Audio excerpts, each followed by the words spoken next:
പിതാവിൻ്റെയും പുത്രൻ്റെയും പരിശുദ്ധാത്മാവിൻ്റെയും നാമത്തിൽ ആമേൻ.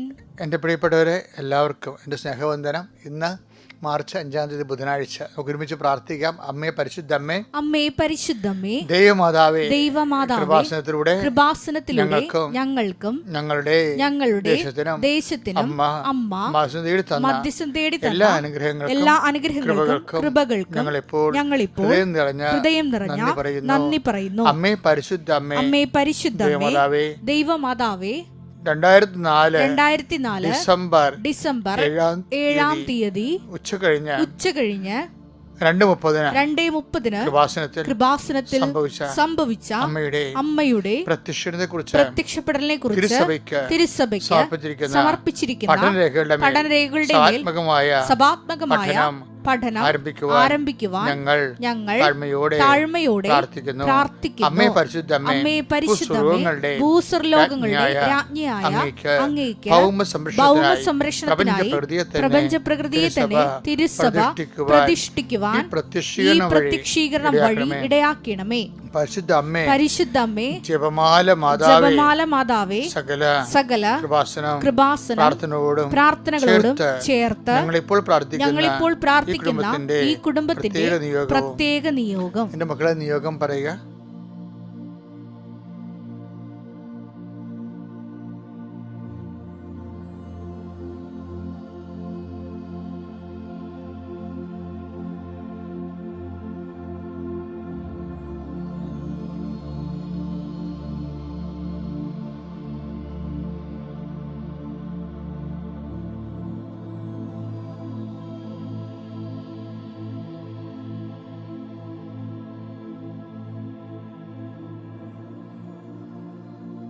അമ്മയുടെ പ്രത്യക്ഷീകരണത്തിന്റെ ഈ അനുഗ്രഹവേളയിൽ ഞങ്ങൾക്ക് സാധിച്ചു തരുവാൻ കനിയണമേ. ആമേൻ. വിശ്വാസ പ്രമാണം. സർവശക്തനായ പിതാവും ആകാശത്തിന്റെയും ഭൂമിയുടെയും സൃഷ്ടാവുമായ ദൈവത്തിൽ ഞാൻ വിശ്വസിക്കുന്നു. അവിടുത്തെ ഏകപുത്രനും ഞങ്ങളുടെ കർത്താവുമായ ഈശോ മിശിഹായിലും ഞാൻ വിശ്വസിക്കുന്നു. ഈ പുത്രൻ പരിശുദ്ധാത്മാവിനാൽ ഗർഭസ്ഥനായി കന്യകാമറിയത്തിൽ നിന്ന് പിറന്ന് പൊന്തിയോസ് പീലാത്തോസിന്റെ കാലത്ത് പീഡകൾ സഹിച്ച് കുരിശിൽ തറയ്ക്കപ്പെട്ട് മരിച്ച് അടക്കപ്പെട്ട് പാതാളങ്ങളിൽ ഇറങ്ങി മരിച്ചവരുടെ ഇടയിൽ നിന്ന് 3-ാം നാൾ ഉയർത്ത് സ്വർഗത്തിലേക്ക് എഴുന്നള്ളി സർവശക്തിയുള്ള പിതാവായ ദൈവത്തിന്റെ വലതുഭാഗത്തിരിക്കുന്നു. അവിടെ നിന്ന് ജീവിക്കുന്നവരെയും മരിച്ചവരെയും വിധിക്കുവാൻ വരുമെന്നും ഞാൻ വിശ്വസിക്കുന്നു. പരിശുദ്ധാത്മാവിലും ഞാൻ വിശ്വസിക്കുന്നു. വിശുദ്ധ കത്തോലിക്കാ സഭയിലും പുണ്യവാന്മാരുടെ ഐക്യത്തിലും പാപങ്ങളുടെ മോചനത്തിലും ശരീരത്തിന്റെ ഉയർപ്പിലും നിത്യമായ ജീവിതത്തിലും ഞാൻ വിശ്വസിക്കുന്നു. ആമേൻ. സ്വർഗ്ഗസ്ഥനായ ഞങ്ങളുടെ പിതാവേ, അങ്ങയുടെ നാമം പൂജിതമാകണമേ. അങ്ങയുടെ രാജ്യം വരണമേ. അങ്ങയുടെ തിരുമനസ് സ്വർഗത്തിലെ പോലെ ഭൂമിയിലും ആകണമേ. അന്നു വേണ്ടുന്ന ആഹാരം ഇന്ന് ഞങ്ങൾക്ക് തരണമേ. ഞങ്ങളോട് തെറ്റ് ചെയ്യുന്നവരോട് ഞങ്ങൾ ക്ഷമിക്കുന്നത് പോലെ ഞങ്ങളുടെ തെറ്റുകൾ ഞങ്ങളോടും ക്ഷമിക്കണമേ. ഞങ്ങളെ പ്രലോഭനത്തിൽ ഉൾപ്പെടുത്തരുതേ, തിന്മയിൽ ഞങ്ങൾ രക്ഷിക്കണമേ. ആമേൻ. നന്മ നിറഞ്ഞ മറിയമേ, സ്വസ്തി. കർത്താവ് അങ്ങയുടെ കൂടെ സ്ത്രീകളിൽ അങ്ങ് അനുഗ്രഹിക്കപ്പെട്ടവളാകുന്നു. അങ്ങയുടെ ഉദരത്തിൻ ഫലമായി ഈശോ അനുഗ്രഹിക്കപ്പെട്ടവനാകുന്നു. പരിശുദ്ധ മറിയമേ, തമ്പുരാന്റെ അമ്മേ, പാപികളായ ഞങ്ങൾക്ക് വേണ്ടി ഇപ്പോഴും ഞങ്ങളുടെ മരണസമയത്തും തമ്പുരാനോട് അപേക്ഷിക്കണമേ. ആമേൻ. എൻ്റെ കർത്താവേ, നിന്റെ ഉന്നതമായ നാമത്തിന് സ്വസ്ഥം ചെയ്യുന്നു.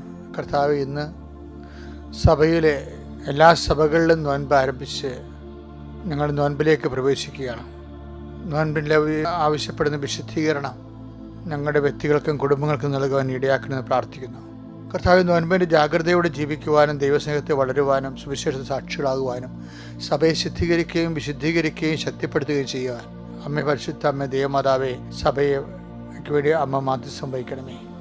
എൻ്റെ കർത്താവിൻ്റെ ഉന്നതമായ നാമത്തിൽ സഭയുടെ അധികാരത്തെക്കുറിച്ച് അടയാള ദൈവശക്തിയാൽ ഞാൻ പരീക്ഷ എഴുതുന്ന എല്ലാ മക്കളെയും സമർപ്പിച്ച് പ്രാർത്ഥിക്കുന്നു. പരീക്ഷ എഴുതിപ്പോയ പരീക്ഷകളെല്ലാം കർത്താവിൻ്റെ കൈകളിലാണ്. അത് എറിഞ്ഞുപോയ കല്ല് പോലെയാണ്. അതിനെ നിയന്ത്രിക്കണം, നയിക്കേണ്ടത്, ഉന്നതമായ വിജയം നൽകിക്കൊണ്ട് അനുഗ്രഹിക്കേണ്ടതും ഞങ്ങളുടെ കഴിവിനേക്കാൾ ഉപരി അങ്ങയുടെ കൃപ കൊണ്ടാണെന്ന് ഞങ്ങൾ മനസ്സിലാക്കിക്കൊണ്ട് അങ്ങയുടെ ദൃശ്യനിധിയിൽ എഴുതിപ്പോയ എല്ലാ പരീക്ഷകളെയും സമർപ്പിച്ച് പ്രാർത്ഥിക്കുന്നു.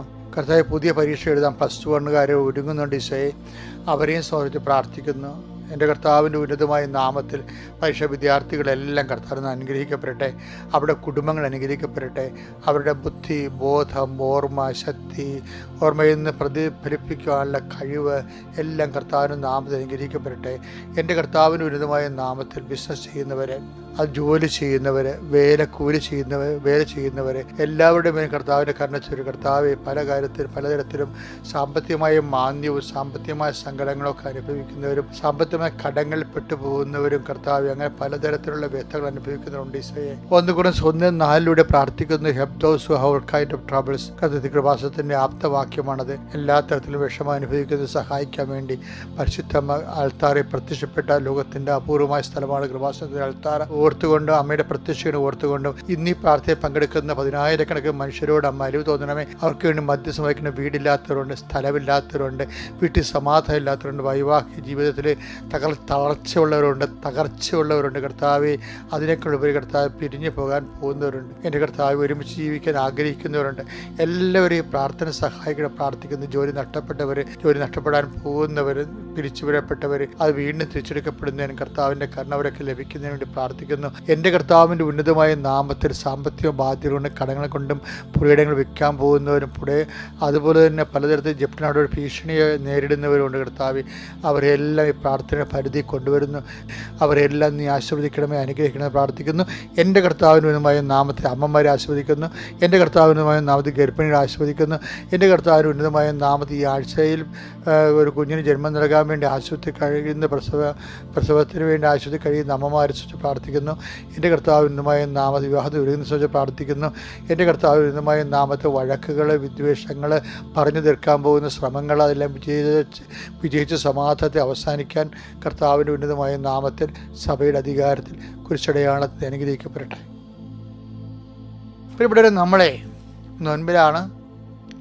ലത്തീൻ സഭയിൽ ഇന്ന് നോൻപ് ആരംഭിക്കുകയാണ്. ബുധനാഴ്ച സിറോ മലബാർ സഭയും സിറോ മലങ്കര സഭയിലുമൊക്കെ തിങ്കളാഴ്ച നോൻപ് ആരംഭിച്ചു എന്ന് ഞാൻ കരുതുന്നു.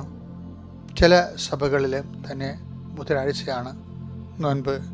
എനിവേ നമ്മൾ സഭ ഒരുമിച്ച് നോൻപിലേക്ക് പ്രവേശിക്കുകയാണ്. നോൻപിൻ്റെ പെട്ടകത്തിലേക്ക് നോഹയുടെ കൂടെ എല്ലാ നല്ല മൃഗങ്ങളുടെ കൂടെ ചീത്ത മൃഗങ്ങൾ പ്രവേശിച്ചതുപോലെ നോൻപ് കാലത്ത് പ്രത്യേക പിശാചുകൾ ഇറങ്ങി സൂക്ഷിച്ചേക്കണം. സഭയ്ക്ക് കൂടുതൽ പ്രയാസങ്ങൾ ഉണ്ടാകുന്നതും പലപ്പോഴും നോൻപ് കാലത്താണെന്ന് മറന്നു പോകരുത്. കഴിഞ്ഞ കാലത്ത് കുറേ കാലത്തെ ഹിസ്റ്ററി നമ്മുടെ മുമ്പിലുണ്ട്. നോൻപ് കാലത്താണ് സഭ കൂടുതലും പ്രതിരോധത്തിലാകണത്.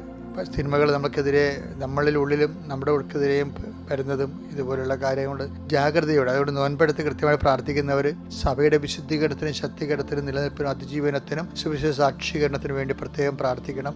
സഭയാണ് നോൻപിൻ്റെ നമ്മുടെ മുമ്പിലുള്ള ഏറ്റവും പ്രധാനപ്പെട്ട ഇൻറ്റൻഷൻ, നിയോഗം. അതുപോലെ തന്നെ കുടുംബവും അതുപോലെ വ്യക്തികളുടെ ശക്തീകരണം എല്ലാം നമുക്കറിയാം. ഇതെല്ലാം നടക്കുന്നത് ഒറ്റ കാര്യത്തിലാണ്. എന്താണ്? ഈ പത്രോസിനൂടെ ഇദൂമിയക്കാരും പേത്രിയക്കാരും മെസ്സൊപ്പൊട്ടേമിയക്കാരും ഇങ്ങനെ കുറേ ആൾക്കാർ ഒരുമിച്ച് കൂടുമ്പോഴാണ് പത്രോസിൻ്റെ പെന്തക്കോസ്ത മഹോത്സവം, പത്രോസിൻ്റെ പ്രഭാഷണവും പെന്തക്കോസ്ത മഹോത്സവവും.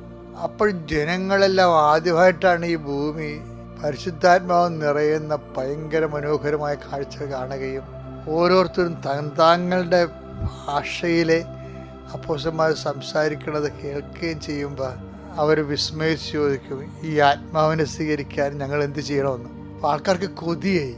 യഥാർത്ഥ ദൈവത്തിൻ്റെ ചൈതന്യം ശക്തിയും കണ്ടു നിൽക്കുന്നതിന് കൊതി വരും. പക്ഷെ കൊതി വരുമ്പോഴും അതിന് സിമ്പിളായിട്ടുള്ള ഒരു ടെക്നിക്ക് ബൈബിള് പറയുന്നുണ്ട്. എന്താണ്? ഈ ആത്മാവിനെ പത്രോസിന് അന്നുവരെ അറിയത്തില്ലായിരുന്നു. പരിശുദ്ധാത്മാവിനെ ഞാൻ പോകുന്നത് നല്ലതാണ്, ഞാൻ പോയി നിങ്ങൾക്ക് എപ്പോഴും നിങ്ങളുടെ കൂടെ ആയിരിക്കാൻ അവിടുന്ന് പരിശുദ്ധാത്മ അയക്കുമെന്നൊക്കെ പറയുന്നുണ്ടെങ്കിലും ഈ ജനങ്ങൾക്ക് ഈ പരിശുദ്ധാത്മ കിട്ടാൻ എന്താണ് പോംവഴിയെന്നതിനെക്കുറിച്ചൊരു ഐഡിയ പത്രോസിന് ഇല്ലായിരുന്നു. അവരെല്ലാവരും ദൈവത്തെ പഠിപ്പിക്കപ്പെടുമെന്ന് പറഞ്ഞതിൻ്റെ പിന്നിലെ ഇതുപോലെയുള്ള ടൈം ടു ടൈം വിഷയങ്ങളൊക്കെ എങ്ങനെ കൈകാര്യം ചെയ്യുന്നത് ആത്മാവിൻ്റെ പ്രത്യേക ഉൾപ്രേരണ ആയതുകൊണ്ട് ജനങ്ങൾ അപ്പോസ്തലനോട് ചോദിച്ചു, what we should do to receive this holy spirit. Pathros അപ്പോൾ പറയണത് ഈശോ പണ്ട് പഠിപ്പിക്കാത്ത കാര്യമാണ്. അദ്ദേഹത്തിന് പരിശുദ്ധാത്മ പഠിപ്പിച്ച കാര്യമാണ്. എന്താണ്? റിപ്പന്റ്. നിങ്ങൾ പശ്ചാത്തപിച്ച് ഞങ്ങളെപ്പോലെ ആത്മാവ് നിങ്ങൾക്കും കിട്ടും. പശ്ചാത്താപം നോൻപ് കാലത്ത് ഏറ്റവും വലിയൊരു സംഭവമാണ്. ശരിക്കും. അപ്പോസ്തല പ്രവർത്തനങ്ങൾ 2:38. പത്രോസ് പറഞ്ഞു, നിങ്ങൾ പശ്ചാത്തപിക്കുവിൻ, പാപമോചനത്തിനായി എല്ലാവരും യേശുക്രിസ്തുവിന്റെ നാമത്തിൽ സ്നാനം സ്വീകരിക്കുവിൻ. പരിശുദ്ധാത്മാവിന്റെ ദാനം നിങ്ങൾക്ക് ലഭിക്കും. എപ്പോഴും ചിന്തിക്കേണ്ട വിഷയമേ, കരിക്കുഴിയൊക്കെ ഇട്ട് ആഘോഷമായിട്ട് നടക്കുന്നതും ഞാൻ നോൻപിലാണെന്ന് മറ്റുള്ളവരെ ധരിപ്പിക്കുന്നതൊക്കെ നല്ല കാര്യമാണ്. പക്ഷേ കരിക്കുറി ഒരു മാർഗം മാത്രമുണ്ട്, അടയാളം. എന്താണ്? പശ്ചാത്താപം. നമ്മളെടുത്ത പശ്ചാത്താപം നമ്മളെ തന്നെ അനുസ്മരിപ്പിക്കുകയും സമൂഹത്തിന് പശ്ചാത്താപത്തിൻ്റെ പോസ്റ്റർ ഒട്ടിക്കുന്ന സ്ഥലമായി നമ്മളെ തന്നെ മാറ്റുകയും ചെയ്യാൻ. എന്താണ്? ഒരു കുരിശ്, നമ്മുടെ കരിക്കുരിശ് നമ്മൾ ഇടുമ്പോൾ അത് പശ്ചാത്താപത്തിൻ്റെ ഓർമ്മ സൂചകമായിട്ട് മറ്റുള്ളവരെയും പശ്ചാത്താപത്തിലേക്ക് നയിക്കാൻ. എന്തിനാ അങ്ങനെ ചെയ്യണമെന്ന് വെച്ച് കഴിഞ്ഞാൽ, നിങ്ങൾ പശ്ചാത്തപിക്കുവിൻ. എന്താണ്? പിന്നെ എന്തിനാണ്? യേശുക്രിസ്തു നാമത്തിൽ സ്നാനമേൽക്കുവിൻ. ദൈവത്തിൻ്റെ പരിശുദ്ധാത്മാവിന് നിങ്ങൾക്ക് ലഭിക്കും. അപ്പോൾ പരിശുദ്ധാത്മാവിന് ലഭിക്കാൻ വേണ്ടിയാണ് പശ്ചാത്തപിക്കുന്നത്. അല്ലാതെ ഞാൻ പച്ചക്കറി ഉപേക്ഷിച്ചു, ഞാൻ ഫുൾ നോൻപാണ്, ഞാൻ ഹാഫ് നോൻപാണ്, ഇങ്ങനെയൊക്കെ. നോൻപെല്ലാം ഒരു മാർഗമാണ്. പച്ചക്കറി കഴിക്കുന്നവരാണ് പരിശുദ്ധാത്മാവിനെ കിട്ടണമെന്നുണ്ടെങ്കിൽ ഇന്ത്യക്കാർക്ക് എത്രയും നേരത്തെ പരിശുദ്ധാത്മാവ് കിട്ടേണ്ടതായിരുന്നു. കാര്യം മൊത്തം നമ്മൾ സസ്യബുക്കുകളല്ലേ, പകുതി മുക്കാലും. അപ്പം അതുകൊണ്ട് ഈ നമ്മളെ ആചാരാനുഷ്ഠാനം ഭക്ഷണപാനീയങ്ങളെക്കാൾ ഉപരി അതൊക്കെ ഒരു അബ്സ്റ്റിനേഷൻ്റെ നമ്മളൊരു ഒരുക്കമാണ് നമുക്ക് തരുന്നത്. എന്താണ് കാര്യം? നമ്മുടെ സ്വഭാവത്തെയൊക്കെ നിയന്ത്രിക്കാനും അതുപോലെ സൗമ്യത, ശാന്തതയൊക്കെ. എന്തിനാണ് ശാന്തത നമ്മൾ കൈവരിക്കുകയും പ്രാർത്ഥനയ്ക്ക് പറ്റുന്നൊരു സാഹചര്യം ഉണ്ടാക്കുകയാണ്. പ്രാർത്ഥനയ്ക്ക് പറ്റുന്നൊരു സാഹചര്യമാണ്. നിങ്ങൾക്കറിയാമല്ലോ, ഭാര്യ ഭർത്താക്കന്മാരുടെ ലൈംഗിക ബന്ധങ്ങൾ പോലും അബ്സ്റ്റിനേഷന്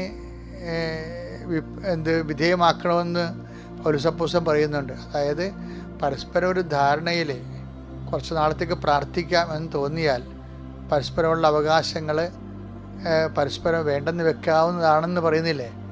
അപ്പോൾ അതാണ് നോൻപെന്ന് പറയണത്. Take the word of God. 1 കൊരിന്തോസ് 7:5. പ്രാർത്ഥനാ ജീവിതത്തിനായി. ഇതാണ് പ്രാർത്ഥന. നോൻപ് കാലത്തുള്ള ചിന്തയാണ് കേട്ടോ. പ്രാർത്ഥനാ ജീവിതത്തിനായി ഇരുവരും തീരുമാനിക്കുന്ന. രണ്ടുപേരും, ഒരാളെ ഏകപക്ഷമായിട്ട് തീരുമാനിക്കരുത്. അതാണല്ലോ പ്രശ്നം ഉണ്ടാക്കുന്ന കുടുംബങ്ങളിലെ. കുറെ കാലത്തേക്കല്ലാതെ. ബൈബിൾ എന്ത് രസമാണല്ലേ, ഇരുവരും തീരുമാനിക്കണമെന്നാണ്. അല്ലാതെ കാര്യം ഭർത്താവിന്റെ ശരീരത്തിന് ഭാര്യയ്ക്കാണ് അവകാശം എന്ന് പറയുന്നുണ്ട്. 1 കൊരിന്തോസ് 7:4. ഭാര്യയുടെ ശരീരത്തിന്മേൽ. ഭാര്യയുടെ ശരീരത്തിനുമേൽ അവൾക്കല്ല അധികാരം, ഭർത്താവിനാണ്. അതുപോലെ തന്നെ ഭർത്താവിന്റെ ശരീരത്തിന്റെ മേൽ അവനല്ല ഭാര്യയ്ക്കാണ് അധികാരം. കാര്യം അതുകൊണ്ട് തന്നെയാണ് അവിശ്വസ്തത കാണിക്കുന്ന പുരുഷനും സ്ത്രീയും പരസ്പരം. അതുകൊണ്ട് ആരാണ്? ഭർത്താവാണ് അവിശ്വസ്തത കാണിക്കണമെങ്കിൽ ഭാര്യയ്ക്ക് ശാഠ്യം പിടിക്കാനും ശാസിക്കാനും അതുപോലെ തന്നെ നടപടികൾ സ്വീകരിക്കാനും അവൾ ബാധ്യതയാണ്. എന്താ കാര്യം? അവളുടെ ആ വിവാഹം എന്ന കുദാശ വഴി ഭർത്താവിൻ്റെ ശരീരത്തിന് മേൽ അവകാശം അവൾക്കാണ്. വേറെ വഴിയെ പോണവളൊക്കെ കയറി അവകാശം സ്ഥാപിക്കുമ്പോൾ സ്വാഭാവികമായിട്ടും നമുക്ക് ദൈവതിരുസന്നിധിയിൽ ആ മനുഷ്യനെ പിന്തിരിപ്പിച്ച് കൊണ്ടുവരാനുള്ള കടപ്പാട് നമുക്ക് ബാധ്യതയുണ്ട്. നേരെ തിരിച്ചു അങ്ങനെ സംഭവിക്കാം. പ്രാർത്ഥനാ ജീവിതത്തിനായി ഇങ്ങനെ. അപ്പൊ രണ്ടുപേർക്കും പരസ്പരം അവകാശമുണ്ട്. പക്ഷേ പ്രാർത്ഥനാ ജീവിതത്തിനായി ഇരുവരും തീരുമാനിക്കുന്ന. രണ്ടുപേരും ഒരുമിച്ച് തീരുമാനിക്കുന്ന. അങ്ങനെ തീരുമാനിക്കണം നല്ലതാണ് കേട്ടോ നോൻപ് കാലത്ത്. കാര്യം ദൈവവുമായിട്ട് ഏകാഗ്രതയിൽ പ്രാർത്ഥനയിലും ചിന്തയിലും ധ്യാനത്തിലും വൈകാരികമായിട്ട് ഡിസ്റ്റർബൻസ് ഉണ്ടാകാത്ത രീതിയിലുള്ള ഒരു സാഹചര്യം നോൻപിൽ നമ്മൾ സൃഷ്ടിച്ചെടുക്കേണ്ടതുണ്ട്. കുറെ കാലത്തേക്കല്ലാതെ. കുറെ കാലത്ത് നോൻപ് കാലം. കുറെ കാലത്തേക്കല്ലാതെ പരസ്പരം നൽകേണ്ട അവകാശങ്ങൾ. അത് കഴിഞ്ഞിട്ട് ചില സ്ത്രീകൾക്ക് ചില അസുഖങ്ങളുണ്ട്. ഭർത്താവിനെ പരിധിക്ക് നിർത്താൻ വേണ്ടി ശാരീരികമായ ബന്ധം നിഷേധിക്കും. അതുവഴി ഭയങ്കര പ്രശ്നങ്ങളല്ലേ ഓരോ കുടുംബങ്ങളിൽ നടക്കുന്നത്. നേരെ തിരിച്ച് സംഭവിക്കും. എനിക്ക് ഒത്തിരിയേറെ വിഷയങ്ങൾ അറിയാം ഈ വിഷയത്തിൽ. എന്ന് വെച്ച് കഴിഞ്ഞാൽ ഭർത്താവ് ഭാര്യയുടെ അവകാശങ്ങൾ സാധിച്ചു കൊടുക്കാത്തൊരു കുടുംബമുണ്ട്. ഇതെല്ലാം പാപത്തിൻ്റെ വിഷയത്തിലാണ് സഭ വിശുദ്ധ ഗ്രന്ഥം കാണുന്നത്. അതുകൊണ്ട് ദൈവത്തെ മറന്ന് നിങ്ങൾ ജീവിക്കാതിരിക്കാൻ പ്രത്യേകം ശ്രദ്ധിക്കണം. എന്നെ കേൾക്കുന്ന ഒത്തിരി ആൾക്കാർ അക്രൈസ്തവ സഹോദരങ്ങളുണ്ട്. അപ്പോൾ അവർ ചോദിക്കും, അച്ഛാ ഇത് നിങ്ങൾ ക്രിസ്ത്യാനികളുടെ നോൻപല്ലേ, ഞങ്ങൾക്കിത് എന്താ ബാധകം? അതായത് നിങ്ങൾക്കറിയാവോ, ഞാൻ ആദ്യം തുടങ്ങിയത് എങ്ങനെയാണ്? തുടങ്ങിയത് മുമ്പിൽ ഈ ജനങ്ങൾ ഏത് ജനങ്ങളാണ് ശരിക്കും പറഞ്ഞാൽ പത്രോസിനോട് ചോദിക്കണത്, ഞങ്ങൾക്ക് ഈ ആത്മാവിനെ പരിശുദ്ധ കിട്ടാൻ എന്താ മാർഗമെന്ന്? അക്രൈസ്തവരാണ് ചോദിക്കുന്നത്. ഇദ്യുമേക്കാർ, പെർത്തേക്കാർ, മെസ്സപ്പൊട്ടേമിയക്കാർ, ഗ്രീക്കുകാർ, അവരെ യഹൂദരല്ല. അതായത് ജനത്തിൻ്റെ കോമൺ ക്വസ്റ്റ്യനാണ്. അപ്പം അതുകൊണ്ട് തന്നെ എല്ലാവരുടെയും ചോദ്യമാണ്. അപ്പം അതുകൊണ്ട് തന്നെയാണ് ജോയലിൻ്റെ ദീർഘദർശനം എന്താണ്? ഈ ആത്മാവിനെ അന്നാളുകളിൽ ഞാൻ എല്ലാവർക്കും നൽകും. Take the word of God. Joel 2:28. അന്ന് ഇങ്ങനെ സംഭവിക്കും, എല്ലാവരുടെയും മേൽ എന്റെ ആത്മാവിനെ ഞാൻ വർഷിക്കും. അപ്പൊ എല്ലാവർക്കും, യഹൂദന്മാർക്ക് മാത്രമല്ല, ലോകത്തിലുള്ള എല്ലാ മനുഷ്യരുടെയും മേൽ ആത്മാവിനെ, ആരെല്ലാം പശ്ചാത്തപിക്കുന്നുവോ, ആരെല്ലാം യേശു ക്രിസ്തുവിന്റെ നാമത്തിലെ, അതായത് എനിക്ക് പകരക്കാരനായിട്ട് എൻ്റെ പാപത്തിന് പരിഹാരം ക്രിസ്തു കുരിശ് ചെയ്തെന്ന് ആര് വിശ്വസിച്ചാലും അവന് അതിൻ്റെ പേരിൽ അവൻ പശ്ചാത്തപിക്കുകയാണെന്നുണ്ടെങ്കിൽ, പാപത്തെ വെറുത്ത് ജീവിക്കാൻ തയ്യാറാണെന്നുണ്ടെങ്കിൽ അവൻ്റെ മേലെ ആത്മാവിനെ കിട്ടുമെന്നാണ് പറയുന്നത്. ഇതെല്ലാം വിശുദ്ധ ഗ്രന്ഥത്തിൽ കൃത്യമായിട്ട് ദൈവം നമുക്ക് നൽകിയിട്ടുള്ള അരുളപ്പാടുകളാണ്. അപ്പം ദൈവത്തിൻ്റെ വചനത്തോട് പരമാവധി ഓരോ വിഷയം, ഇപ്പം ഞാനൊരു വിഷയം പറഞ്ഞില്ലേ, അതുപോലെ ഓരോ വിഷയങ്ങൾക്കും ദൈവത്തിൻ്റെ വചനത്തോട് ചേർത്ത് വെച്ച് ജീവിതത്തെ വിശുദ്ധീകരിച്ച് ശക്തീകരിക്കാൻ ഈ നോൻപുകാലം ദൈവം നിങ്ങളെ സഹായിക്കട്ടെ. Praise the Lord.